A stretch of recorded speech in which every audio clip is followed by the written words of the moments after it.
Oke, jadi aku bakal menjelaskan tentang faktor yang mempengaruhi pertumbuhan dan perkembangan. Yang pertama itu faktor internal. Faktor internal itu berupa gen dan hormon yang berasal dari dalam tubuh tumbuhan tersebut untuk mempengaruhi pertumbuhan dan perkembangannya. Selanjutnya, jelaskan peran gen dan hormon dalam pertumbuhan tumbuhan. Jadi gen itu faktor pembawa sifatnya. Dia bekerja untuk mengkodekan aktivitas dan sifat yang khusus. Sedangkan hormon itu molekul organik yang disebut juga sebagai zat yang mengatur tumbuh. Selanjutnya, di sini ada nama-nama hormon dan fungsi utama dalam pertumbuhan dan perkembangannya. Yang pertama itu ada auksin. Auksin itu untuk memperpanjang sel batang dan sel akar. Akar itu dibagi menjadi 3. Di sini ada pertumbuhan untuk akar samping, akar serabut, dan pembentukan buah tanpa biji. Selanjutnya ada giberelin, itu untuk pemanjangan dan pembelahan sel. Dia mempengaruhi perkembangan embrio dan kecambah, merangsang pembuahan dan memperbesar ukuran buah. Selanjutnya itu yang ketiga ada sitokinin, dia merangsang pertumbuhan kuncup dan tunas samping, mengatur pembentukan buah dan bunga, serta dia membantu proses dalam pertumbuhan akarnya. Selanjutnya ada etilen. Dia mempercepat pematangan buah dan pertumbuhan batang menjadi kukuh dan tebal.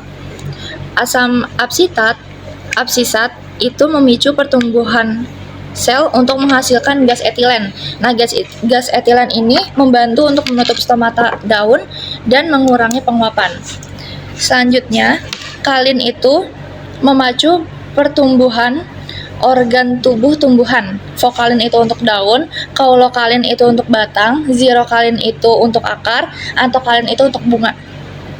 Yang terakhir ada asam traumalin. Asam traumalin itu untuk membentuk jaringan baru atau regenerasi akar. Jadi kalau misalkan ada tubuh tumbuhan yang terluka, dia tuh hormon yang berfungsi adalah asam traumalin.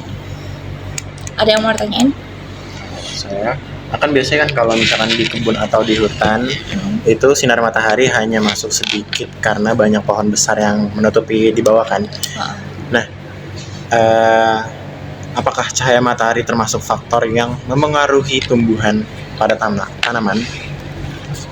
Jadi tumbuhannya itu dia misalkan lebih pendek dari tumbuhan yang lain. Jadi di atasnya itu masih ada tumbuhan yang emang dia lebih cukup menyangkap cahaya kan. Jadi di bawahnya itu tanaman yang di bawahnya yang ternaungi pohon di atasnya, dia tuh fotosintesisnya jadi berkurang.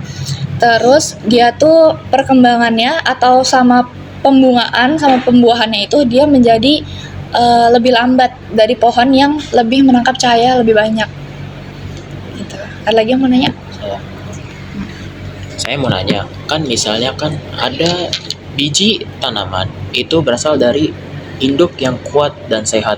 Nah, apakah faktor genetik itu juga memengaruhi pertumbuhan tanaman itu? Oh, kalau misalkan dari induknya dia tuh udah kuat sama sehat, udah pasti anaknya itu pasti akan ngikutin induknya yang pastinya lebih sehat sama lebih kuat. Gitu. Oke.